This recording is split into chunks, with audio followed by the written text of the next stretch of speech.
Hi and welcome everyone. This is the Hobo Prepper and I am Friar Tuck. Thank you for joining me. Alright, I finally got in a decent signal area. So I thought I would do a live stream because I told you I would be doing a little bit more live streams along the Alabama Road Walk. And today, oh man.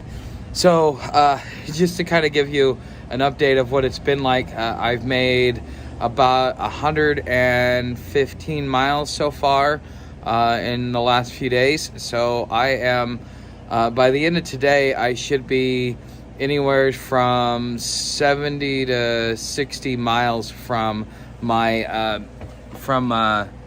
what's it called, from the Pinhoti Trail. So I'll be just a couple of days away, so I should make it by the 25th, which will give me 10 days. Now, one of the cool things is I have been making about 20 miles a day, which I'm really excited about. So if there's anybody in chat, please let me just say something in chat, because I know that this is not, this isn't, oh, what's the word I'm looking for? Sorry, guys. You know, the longer you go, so I'm trying to make it 5 days. So today is my 5th day in a row walking. And so after about 5 days or so, you... Oh, cool. I just got a notification of my chat. So I will see people in here in just a minute. But anyways, you know, after about 5 days of doing it, the fatigue really starts to set in, and you start to really check out your endurance. And so I kind of want to talk a little bit about that and just kind of tell you a little bit about my trip. And I am having my daily Coke. I have almost finished it. You know, the thing is, on trail, everything is a lot sweeter than when you have it every day. And you don't realize what you crave and what you really, really like until you get out and you can't have access to any of it. Like, all I get is water and rice and maybe some snacks, and usually the snacks are nuts and seeds and stuff like that. So, you know, sunflower seeds, you know, peanuts, cashews, and then I'm still eating my donuts. I kind of want to get away from donuts, but that seems to be the lightest and easiest thing, and I haven't gotten close to a Dollar General yet. So anyways, if there's anybody in chat, just go ahead and say hi. So I know that this is a little bit earlier than usual, and I know I've seemed like I'm kind of out of it, but because I am. So I talked to Paul, and his uncle is on his way back with the final ingredient. So we don't need any of the ingredients for the ointment he's trying to make. And apparently the doctors don't like that he was doing the ointments, and so they tried to put him on suicide watch, which I think is funny and stupid all at the same time. I mean, you know, it just, if we've gotten to a point to where especially our educated class thinks that they're so smart that they just, if you don't do it the way that they say that they want you to do it and stuff like that, then they will use their power and abuse it. And so these guys are probably going to end up paying a price for it, because you know, it is what it is. But anyways, guys, you know, the fatigue is kind of setting in. This morning, I called Paul. I finally got to talk to him after they let him off of the suicide watch and gave him his phone back and everything else like that. And man, my brain is just not working. Like, I'm like half asleep. And so I think today I'm just going to go up to the next church, maybe a church after that. And I'm just gonna like lay there and hunker down. I thought yesterday that I could take well, I did like 18 miles yesterday, but somebody gave me a ride about 6 miles up, so I figured, okay, well, I got the distance in, so let me go ahead and try and just take a rest. So from about 1 o'clock until about 8:30 this morning, I was hi, whoever's in chat, say hi. You know, I figured, you know, I'll use this, and maybe I can get away without taking a 0 day and give myself an opportunity to rest. Well, the thing is because the night before, what ended up happening was, you know, I made it my 20 miles, and that last mile was the final mile on a walk is just like, it's grueling. It's like you could do your 20 miles in, let's say, 6, 7, 8 hours, and then all of a sudden you get to that point where you are where it's like, okay, I got 1 mile left, and it feels like it takes like 3 hours to get to that final mile. I mean, my feet were hurting a little bit and all that stuff, so it was what it was. But not only that, so I get there and there's no place to hang my hammock, and I'm just like, man, this is crazy. So I end up sleeping on the ground, and honestly, after being in the hammock for a few days and kind of getting used to, kind of like, it's almost like sleeping on air. I mean, you don't have any pressure on your body is able to recover a little bit quicker and stuff like that. So I woke up the next morning, and because of the rolling hills and because of all the different things that were going on there, I was probably as sore could be. I mean, my butt hurt, my hips hurt, my legs hurt, all that stuff hurt just from sleeping on the ground, versus sleeping in the hammock. And I noticed a big difference. And so last night I got to sleep in the hammock, but the place where I got to put my hammock up, I couldn't get it situated right, and so I didn't fall asleep till about midnight. So I tried to sleep in, but some jackass decided to come by and honk at me at about 7 o'clock this morning. And so instead of being able to get that extra hour sleep or something like that, I ended up having to get up. Wow, I see we got a lot of people here in chat. Hey, if you guys have any questions about the trail, questions about updates, prepping questions, things like that, please ask them in chat. Oh, hi, Travel Tech, how are you? So I see we finally got the first there. So now I see people are chatting in the chat. So anyways, so yesterday, I was thinking, okay, I'm sore. Maybe I get the time to rest. But this morning when I was talking to Paul, I couldn't even put together a coherent sentence. I mean, I've been walking for a little over an hour, and my body's finally starting to wake up. But I'm still kind of like got foggy brain and kind of just, how are you? I just coming in. I'm doing good. Like I said, I'm debating. I was trying to avoid taking a 0 day. I might take a Nero today, but I just, the fatigue, it's setting in, and I noticed that the more fatigued I get as I go along, the slower I go, the longer it takes things, the harder it is for me to get going and things like that. And it makes it really, really difficult, to keep going. So having that time to rest your body and give it a rest is important. And I'm just trying to figure out a way to do that and get done with this trail as quickly as possible, because I really want to get into the forest. I would really, really love to get into the forest. So okay, so if you guys could offer me any suggestions, like those of you that are avid hikers, if you guys could offer me some suggestions on things that I can do to kind of keep it up, because physically I'm fine. It's up here. It's the maybe I'm not sleeping well enough. Maybe I'm finally starting to get some sleep, and so my body's finally starting to say, okay, it's about time that you that you rest and stuff like that.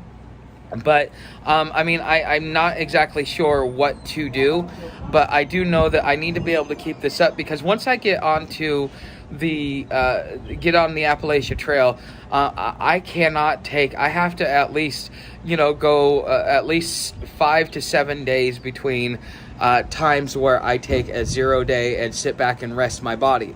So if there's anything that you guys can offer me as far as suggestions on how to keep I do have proper shoes. I bought some trail runners when I was in Andalusia, and so now I'm no longer wearing boots, and that's making a difference. But I got to show you guys something. So the place where I couldn't put up my hammock, and I slept on the ground. Some hikers that had been through a couple of weeks earlier, they left this. So now I have a set of Now I have a set of hiking poles, but I don't really know how to use them on the road. I mean, when I get out into the woods, yeah, I might use them. So, oh, it is Earth Day. Okay, thanks for your help saving kilowatts. Love you. Okay, well, you're welcome. But the thing is, I had a Gatorade yesterday. And because when I stopped by the One Stop, they allowed me to use food stamps. So I resupplied, and it seems like about every 2 or 3 days I come across a place where I can use my food stamps. Now, I had a couple bucks left over from money that I'm walking about 15 kilometers. It's not a lot, but my experience is to take a break when you start to feel just... yes, but the thing is when I do that, every time I come across a church, I take a break. At least every 2 hours, I take a 15 to 30 minute break, sit back, have a cigarette, relax, put my feet up so that I can, take the pressure off of them. But again, it's not really the physical that I'm dealing with. It's the mental. It's the mental fatigue that I am dealing with. Oh crap! I lost my soda. Oh well. Hey, if you guys want to buy me lunch or buy me lunch here, you guys can. They have Hunt Brothers Pizza. The links are down in the description if you want to leave a tip in the tip jar. But it's not the physical. It's the grogginess of my brain. It's like I got foggy brain right now. And that is really what I'm facing. As far as the physical goes, because I'm sleeping in the hammock, physically, my body is able to recover much, much quicker. So, okay, push through. Okay, because I could do the 20 miles today. It's just like, you ever done it like where you're so like physically tired to where it's almost like as you're walking, you're kind of closing your eyes a little bit. I call it my sleepwalking. You guys ever done anything like that? Because I find myself, that's what today seems like, is I'm in that I'm like, I'm there, but I'm not there. And so it's kind of hard for me to be able to form coherent thoughts. Oh, well, hey, DA, thanks for the hugs. All right, you're off work. Congratulations. So, but I expect to be done with this trail in about 4 days. And I know that I'm going to have to make up. But you know what? I have done a minimum of 20 miles a day for the last 4.5 days or so. So I mean, like my first day on this trail, I did 25 just to get to Wing and up to Open Pond, and then I did 15 the next day, and then I've done like 20 to 30 between then every day since then. And so I mean, I'm making good time on this, a lot better time than I expected, because this was supposed to take me 2 weeks. So that means that I should have somewhere around the 29th is when I was supposed to be hitting the Pinhoti. So I'm already about 3, 4, maybe even 5 days ahead of my anticipated schedule if I was going 15 miles a day. But that's because, you know what, I think that might help with my mental clarity a little bit. But also at the same time, when you go long periods of time without any weed and then you smoke, it makes it so much more intense that, like the last time I smoked, oh God, that was the Wilton Hilton. So that was a couple of weeks ago. And, it just, I felt great afterwards, and it kind of rejuvenated me mentally. But, after that, it really didn't, I've kind of gone downhill. So maybe that might be something. Maybe that's just, maybe my problem really isn't the physical. My problem is the mental, and I guess that's something that I got to work on. But again, I'm more mentally exhausted than anything, which I don't understand why I'm mentally exhausted. I mean, there's really not much to do except for sit there and stare at all kinds of running across like rundown stores and rundown houses and abandoned houses and stores that have closed and stuff like that. I mean, I have seen, there's a lot of places along here that are on the map that I have that were supposed to be resupply points where they're no longer there. So different tokes for different folks. Yeah, that's true. I have come across a lot of these, and there's even some that aren't on the map that probably should be on the map, but it is what it is. So, something else. So I expect to be to the Pinhoti by the 25th, 26th at the latest, and then I'll get into the forest. And I was kind of hoping that as long as I don't take a 0 day while I'm on the road walk, once I get to the Pinhoti, if I want to take a 0 day, I can take a 0 day there. But that is something that I'm still trying to figure out. Now, as far as people go, so along the Florida Trail, a lot of people are very kind, and they're everybody knows the Florida Trail because there's a lot of hikers that go through there. There's maybe like 500 or 1,000 that actually do the full trail. Most people are doing like day hikes and and things like that, or just doing sections of the trail.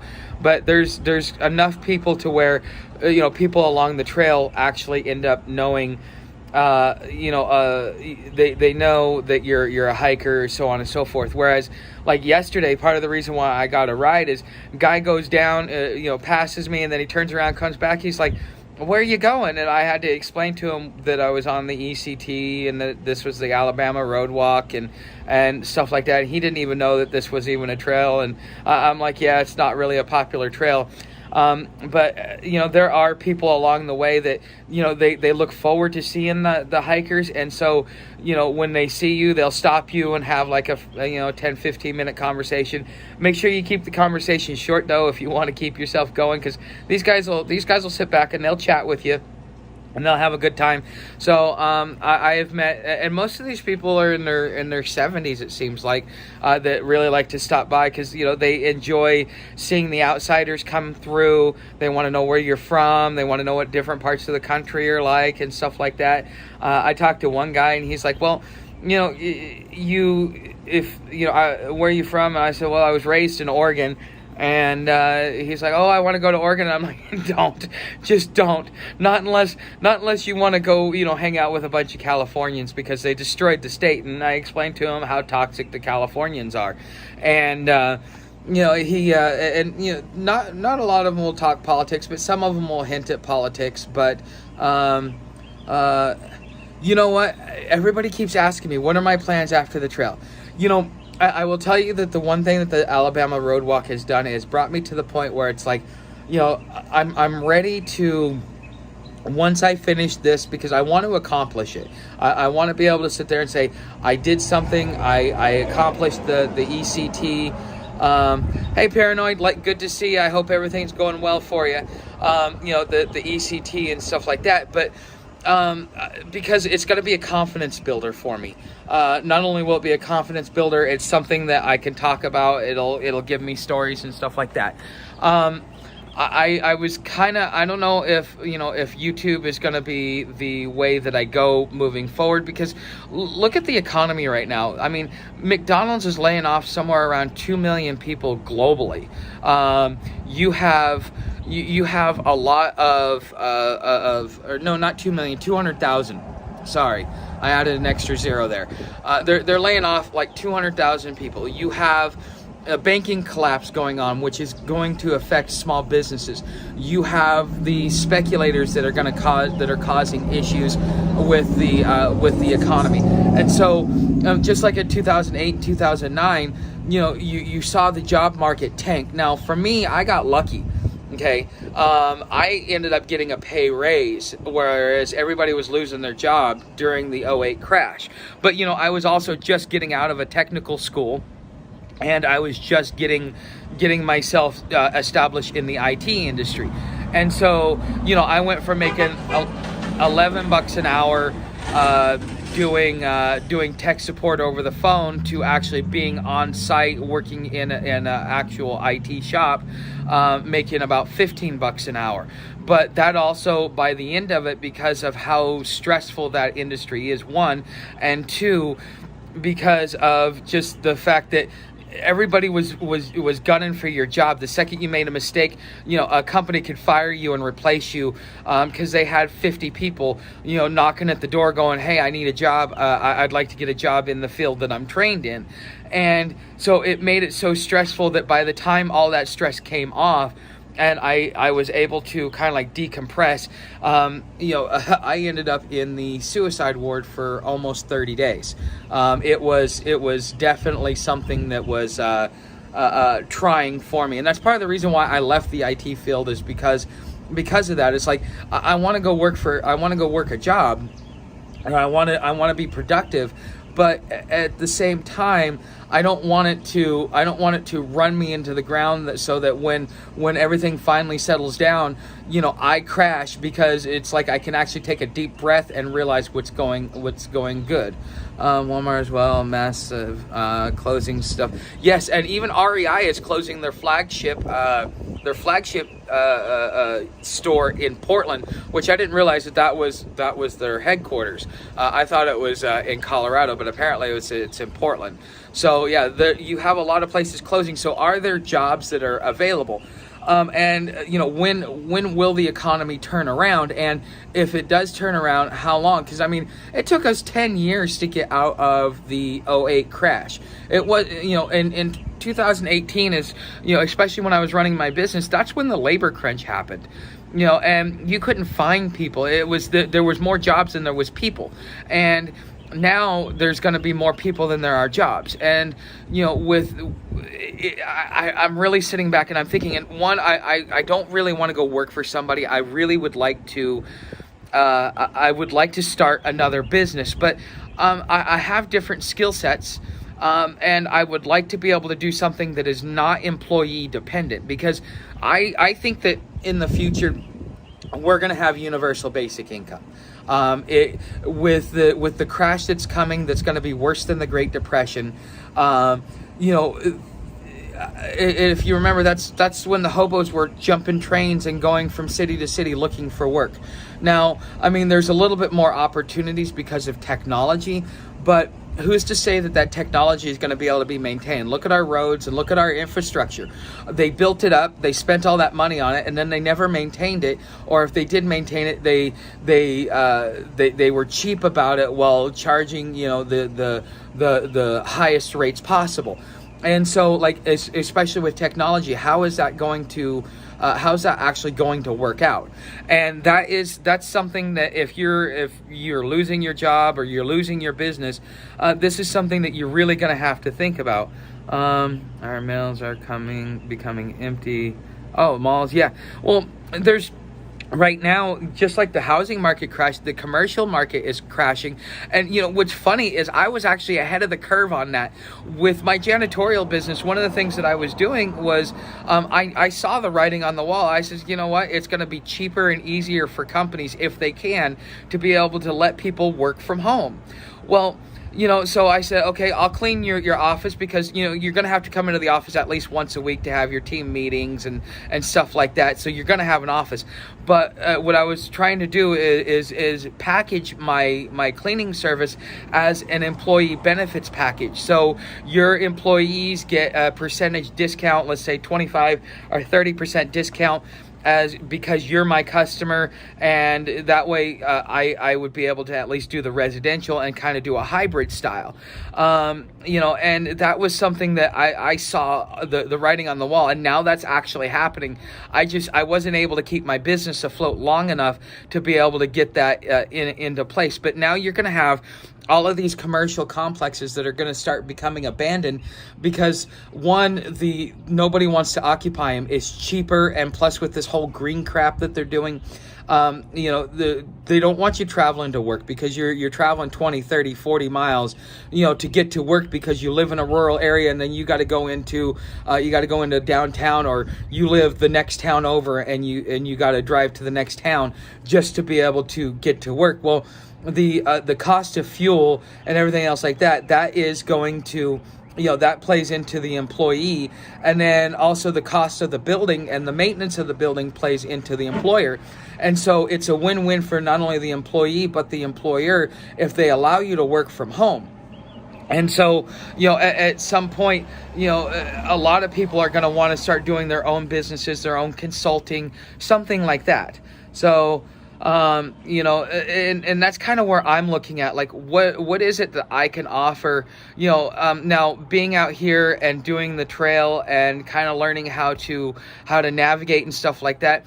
I think that that's going to open up some doors for me as far as, okay, I've got the experience, I've done it, maybe not being a trail guide, but more or less being able to show people the different ways to navigate through, let's say you need to go from here to here. Well, I can show you not only the trails, but kind of help you understand how to plan your trips and stuff like that. Because I mean, that's what I'm learning on the Alabama Road Walk. It's part of what I learned in the with the Florida Trail, is because in the future, I think that cars are on their way out, because we can't do the what's it called, we can't do the electric vehicles. Our infrastructure is not set up for it. It costs way too much, and people are just to be honest, we're wasteful with the things that we do because everything's been so cheap.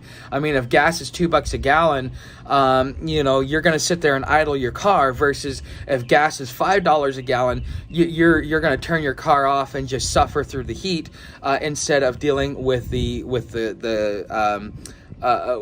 cost of fuel. But then again, what about the electricity and how much that's going to cost? Because now you've got the residences, because everything we have takes so much electricity that they've been doing this for probably 20 plus years. The green energy, where your appliances take where the appliances take less and less energy, but yet we still keep adding to the stress on the power grid. And now we're going to put electric vehicles in there because we're trying to force our way out of the fossil fuels, out of gas and natural gas and things like that, to where people are going to, if you want to travel, you are either going to have to do it on a bike, or you are going to have to do it on foot. And traveling, the way that our cities are, is because any city that was built up, well, they say post 1950, but I'll say post 1940, any city that was started or that grew exponentially post 1940, well, they're car-centric cities. Everything's so spread out that it's going to be very, very hard to be able to have walkable cities. Or not only that, you're going to have to, your mom lives over here, because unlike the early 1900s and the 1800s and history before, we used to live within 20-30 miles of our family. There really wasn't very far to travel. Versus now, like my dad was born in Seattle, but now he lives in Florida. I was born in Colorado, but now I've been to Florida, I've been to Texas, I've been all over the country. And it isn't like it used to be, when we used to be able to live close to our friends and our family, and our communities were very localized and everybody knew everybody. And unless we go back to something like that, in order to be able to get to see family and things like that, you're going to have to figure out ways to get around. And I think that there might be some sort of opportunity for me to be able to at least offer my knowledge and my skill set to be able to help people with navigating. Because the average person, the average Joe, is they're looking at it. It's like, oh, well, I got a car, why would I ever walk? I would never do anything else but other than, shut up, dog.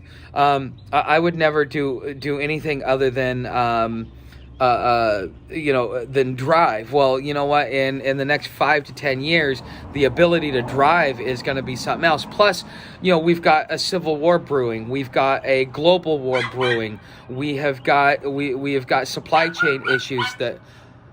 Dog, shut up. Sorry, guys. Some dogs, they just love to bark. But anyways, Yeah, I came close to getting bit by a pit bull. Just down the road, he tried to sneak up on me, but I caught him. And when I caught him, he turned around and went the other way. So that was something else. So I don't know. I was not raised around barking dogs. So, but anyways, guys, I apologize if the dog barking bothers you, but I can't help it. I'm in a public place. Just thinking, trying to figure out what it is that I want to do when I'm done with the Appalachia Trail or the East Coast Trail. I'm trying to figure out what it is that I can do, because I'm trying to learn a skill set to where I can take that and I can monetize it, or at least do in-kind trade. Because if you're wanting to navigate around, if you're wanting to, yeah, I'll show you guys the little barking dog. So see, little golden dog there. So, but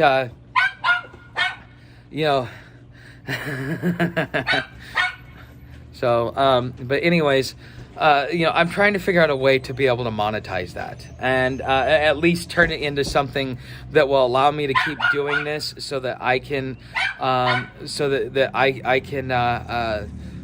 keep myself surviving. Because yes, YouTube is great, and I would love to keep doing YouTube and stuff like that, but after about 10 years, most people are burned out on YouTube. So I've got maybe another 9 years left before me and YouTube go our separate directions.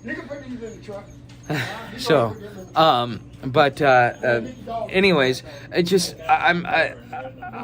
think that YouTube is gonna, I want it to be more of a secondary income than a primary income. And plus, being able to travel like I am, I'm able to show you guys things that are going on that normally you don't get to see on the news, because the news isn't telling you this. Like, how these small cities are, how people really are when you travel through their cities. Because here in Alabama, there seems to be, especially in these small cities, crime is really on the rise. People that used to be able to yeah, DA. It seems like people are a lot more apprehensive when they see somebody now versus maybe 5 years ago. And it just seems like it's getting worse. And here in Alabama, it really seems like something that if you're doing the road walk, just be thoughtful of it, because people. I stopped by an ATV place to see if I could get some water. Apparently, they're only open on weekends, and so I once I realized that they were closed, I walked off. Well, apparently somebody saw me. They got in their truck, they drove, they looked at me, and then they drove back to where they were going just to see who and what I was. That's not as normal. That's not normal. Or maybe it's just not normal for me. I'm used to people just seeing me and go, oh, okay, that's just some guy. Versus, now I need to worry about anybody that even comes near my property, that I got to go check them out. And that isn't the first time that's happened. That's just the first time I've noticed it. But there's been a couple of times where vehicles will come up, they will pass me, and then they'll turn around, just to check me out to see what I'm doing. Because, like the guy yesterday, he's like, you don't look exactly homeless. So, like, where are you going? What are you doing? And I had to explain to him that I was on trail and that this is what was going on. So this is something that you as an individual, should be thoughtful of, especially if you're doing road walks along the way in between trails. Now there are, and I am finding out, from Mr. Wesley, he was telling me that there are trails, hiking trails that go, like a southern tier and a middle of the country and stuff like that. And so I need to start finding these trails, because, I want to be able to do some sort of roadmap of how you can travel around the country, because until cars are completely off of the road, you're gonna, and plus being in the forest is so much better than being on the road. Yes, you're closer to resources. Hey, I'm at a gas station right now. Actually, it's not even a gas station, it's an old school. Look at this, that's vintage right there, guys. That is vintage right there. And it still works apparently, because this guy just filled up a gas tank with it. But You see what I'm saying? It's like until we get cars fully off the road, and I've even had some people where they will come over, like, because you walk against traffic when you're doing a road walk. That's the difference between a hiker and a homeless person. That I've noticed is that the homeless will walk with traffic, but the hikers will walk against traffic and then just step in the grass as they see cars coming through. Well, I've had some people come over to my side of the road and come close to hitting me coming from my back. So they're not even supposed to be over on my side of the road. And I've had it happen a couple of times. It's like, what, are you trying to show me how important you are because you've got a vehicle and I don't? Or something along those lines. I'm not exactly sure. But it just, I see it and it just kind of raises that flag. And so, it's safer, it's more peaceful to be able to be out in the woods. And that's even why, like, Mr. Wesley was telling me, like, how the Army, in order to be able to do troop movements around the country, they created these routes, and then they made dirt roads, and then eventually it ended up getting paved, and those are the roads that we have today. At least a lot of the roads that we have today. And so I'm sitting there and I'm looking at it and I'm going, okay, but there's also parts where you could jump into a forest. And as these towns kind of die off and stuff like that, it'll be a little bit safer to walk along the road, but you're going to still want to be able to find as many forest trails as possible to be able to get you to where you want to go. But most of these forest trails follow the river, so that's why they're so long and they're so very scenic and stuff like that, is because that's what they do. So again, I think that what I'm hoping to do is to be able to figure out a skill set that will be valuable enough to where people will want it to be able to offer me something in trade, whether it be food, whether it be other resources, whether it be gear or something like that, to be able to help them navigate, because they're like, okay, well, war is here, I need to be able to navigate around the battlefront, or there's nuclear bombs here, I need to be able to navigate around it. And I think that is the one thing that I can do with the trails. What do you guys think about this? I'm curious. Do you think that I'm on the right path? What things do you think that I could do? Because I would really like to continue to be self-employed. I prefer working for me instead of working for someone else, especially for as much time and effort and energy as I put into things. So that would be something that I would love to hear your guys' input in, because that's something that's been on my mind, is what do I do when I'm done? I'm ready to not necessarily settle down, but I'm tired of moving. In the last 2 weeks, I've probably gone about 250 to 300 miles. That's a big chunk. I go out to the desert for some reason outside of town. Okay. So, going out in the desert, but then, having access to resources is important. I think that there's a lot for me to learn. But, just like when I started my janitorial business, I had a basic skill set, and then I built on that. And then as I built on that, I was able to offer more services and offer more fine-tuned services for the client. And I think that any business, when you start, because if you want to say, I want to know everything about everything, well, then you'll never start a business. So, okay, well, it sounds like I'm on a good path. That's good to know. But as far as the trail goes, there are a lot of people here, not everybody. And I think that this is going to be across the country as society degrades. And it's going to be a lot of the older people that are going to want to communicate with you. Oh, cool. Thanks, Paranoid. I just got your email. You've got a list of maps for me. That'll be good to know. But it just, when as preppers, everybody thinks, well, nobody's going to be nice, nobody's going to offer you water, nobody's going to offer you food or anything else like that. Well, you know what? There are lonely people out there that will feed you so that they can have a conversation. There are people out there that just like to socialize with people because, you have your introverts and you have your extroverts, and the extroverts are going to be the ones that are going to be more helpful towards you, or with you, more helpful in the long run to kind of help you keep yourself going. Now, one other thing I want to talk about, I was going to do a video on it, but I decided against it. I want to talk about vocabulary. So one of the things that I've noticed here in the United States, especially, is that we have things like belief, I agree, things like that. And I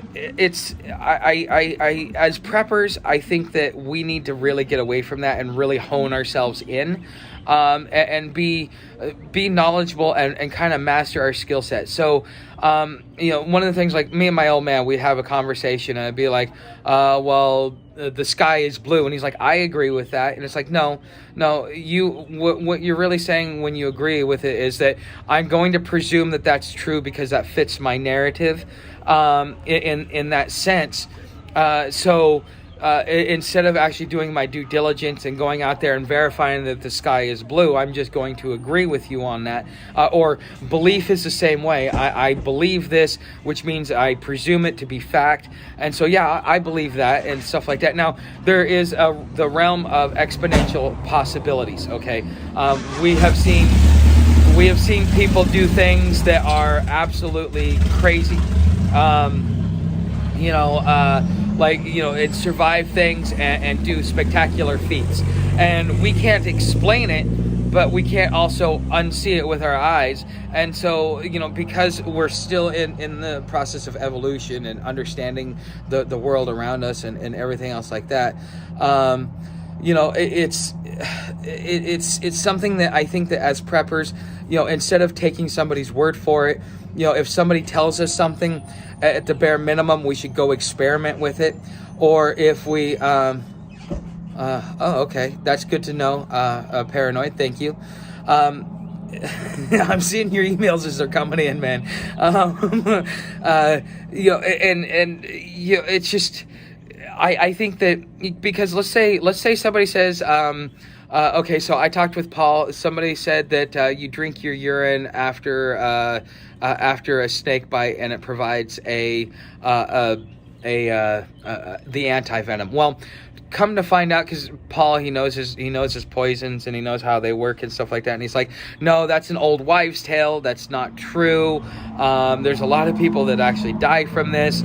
That's not good. So if I would have gone around and said, well, this is what you do because somebody told me, and I, instead of doing my due diligence and going and doing my research and figuring it out, if I would have just said, okay, and then told somebody else to do that as truth, and then, something happens to one of their friends, the chain reaction. Now what I've done is I've discredited myself, and I have brought myself to a point where people won't trust me. They'll go, that guy's a crackpot, he doesn't know what he's talking about, don't listen to him.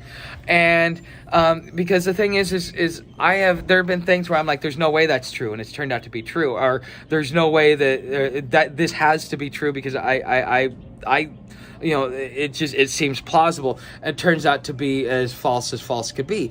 And so I think that as preppers, when we start talking about things, especially with the way things are going now, because back in the day, people used to look at us and go, you're a crackpot, you're a conspiracy theorist, take that tinfoil hat off, there's not going to be any civil war, the government's not going to fall apart and stuff like that. But any prepper who's done his due diligence says, well, the average government or empire lasts about 250 years. At least that's what history has shown us, and what makes us any different. It's things like that that have made us look like we are crackpots. Well, now all of a sudden the world's waking up and going, oh yeah, I see a civil war. Oh yeah, I see the government coming against us. Oh yeah, I see nuclear war happening. And nobody thought it was going to happen until it's already on their doorstep and it's already too late to be proactive and to react. And so now is a point in time where we need to actually be accurate in the things in which we do and the things in which we say.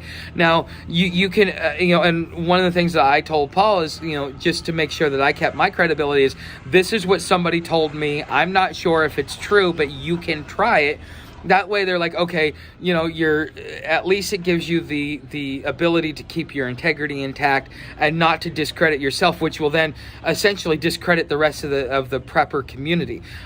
Just like within the Meyer community, if I start saying things that Meyer did not say and stuff like that, and then people come and find out, well, not only did I discount myself, but I discounted the Meyer community as well, because they now go, well, we don't even know if you're giving us accurate information. So this is something that I think as preppers that we really need to focus on, is that we need to focus on accuracy and making sure to test things out. As Ronald Reagan said, trust but verify. That is probably one of the most important things that we can do. I think that it will not only help the prepper community, but make us more rounded, more educated, wiser individuals, because we've gone out there and we've proven it to be true ourselves versus taking somebody else's word for it, or just taking the narrative because it agrees with our reality or what we want our reality to be. Okay, so I think that is something that we as individuals need to be thoughtful of going forward. So let's see, get a front door assessment at HUD approved agency for your housing to recoup the front door assessment housing grant for your shelter. The money just is needing spent on you. Front door. Okay, I will.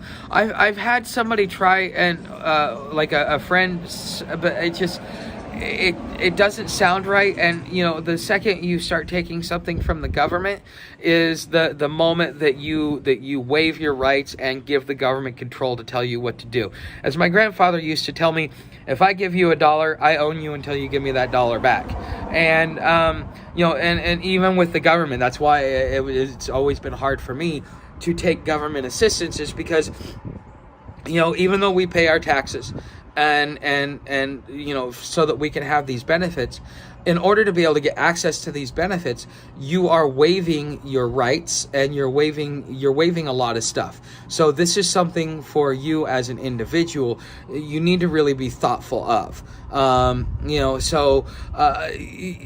If I would prefer to do it on my own and do it on my own merit, if at all possible. But if I ever get to that point, I've also been thinking, what happens if universal basic income comes? I mean, will I take it? Won't I take it? And if I do take it, what am I willing to give up to take it? And what benefits will I get from taking it? Also, if I do it, what are the consequences surrounding it? Will it actually help me improve my life? Or is it just another way for them to control me and to have a control mechanism? Okay, so slavery was not outlawed, DA, and that's actually not true. If you read the 13th Amendment, okay, there are two jurisdictions. There are the jurisdiction of the several states, and there's the jurisdiction of the United States. The United States is Washington, D.C., and all of its territories, okay? And so when you say that you're a U.S. citizen, what you're saying is that you are a citizen of the District of Columbia. If you are a state citizen, you are a citizen of your state and then a citizen of the United States by association. And so in the 13th Amendment, it says neither slavery nor involuntary servitude shall exist within the United States. Okay, this is why they had to create the U.S. citizen in the 14th Amendment to begin with, because it's still allowed for slavery. Because you can what is called voluntary servitude. Okay, it says neither slavery nor involuntary servitude, but it does not say anything about voluntary servitude. Okay, so to say that slavery is outlawed that's not true. Slavery is yes, but a grant still comes with strings attached, because the government is telling you what to do with it. I am better at choosing my own destiny than the government is. But anyways, so slavery does exist. If the states took back their power the way that they're supposed to, because the states were the ones. You never went to the United States to get citizenship. You went to the state in which you wanted to reside in. So if I wanted to become a citizen of Alabama, I had to go to the Alabama Secretary of State, prove that I had land. And in 1822, they said the Supreme Court ruled that gold and silver was movable earth, and so therefore, if you had gold and silver, that was enough to consider land ownership, so that you could gain citizenship within one of the several states. Okay. Whereas, again, with the United States, it is the Washington, D.C. There's like 27 different definitions of it within U.S. code, and they all pretty much say the same thing: the District of Columbia and its territories. Okay, so unless you're in a territory, or if you're in a territory, then then you're in the United States. But if you want to go back to the way it used to be before the Civil War, or even before 1867, you were a citizen of your state, and so you went to the Secretary of State and applied for citizenship there, and then they would grant you citizenship there, and that is how you used to do it. It is a bastardization, and this is how they've destroyed the Constitution and circumvented it while getting you to agree with it, because they're playing on your ignorance. Okay, and I've done a lot of research on this, and I've had a lot of conversations about this with people that are scholars and schooled in law, and they will try and give you the whole runaround until you pinpoint them. It's like and tell them, like, hey, look, here's the way it used to be. I mean, it says it right here in Article 3. You're a citizen of the several states. Okay, well, what's the difference between the several states and the United States? And that's really where you get them tripped up. Okay, so anyways, guys, this has gone for quite some time, but again, I wanted to do a live stream. I am probably going to, when I get to a point where I'm going to hunker down for the day or for the night, I will move this over to Patreon. So if you want to be able to have access to all the different live stream replays, it's $10 a month over at Patreon. If you want access to a different conversation with me and have Patreon only videos, so whatever, I put videos on Patreon that never make it over to YouTube, and I do that intentionally because I want to have a different conversation with you guys. And that's $5 a month. Or you can leave me a tip in the tip jar. I could really use it, especially when I get on the Pinhoti. One ask that I would like to ask for you guys, and it'll be about 5 days until I get there, but the Pinhoti Outdoor Center they provided me with the GPX file. I'm working with them to be able to show all the card in your phone. No, I cannot. I have an iPhone. Okay. But anyways, I'm working with the Pinhoti Outdoor Center. At least I've talked with them, and they are compiling a list of safe spots to be able to stay along the trail. Now, the map that I have has all the safe spots, but there might be more places that are sympathizing, and they might be able to, because there's some people that only do 10 miles a day. There are some people that do 20, 15, or 25 miles a day. Okay, so to be able to have, places along the way. Now, there's a lot of churches and stuff like that, but sometimes you can't get a hold of the churches, and you just kind of got to hope that you can stay there. Okay, but anyways, they have it's a hostel, and it's part of their business is to kind of help hikers on the Alabama Roadwalk get to the Pinhoti, and in hopes that these people come and spend money there.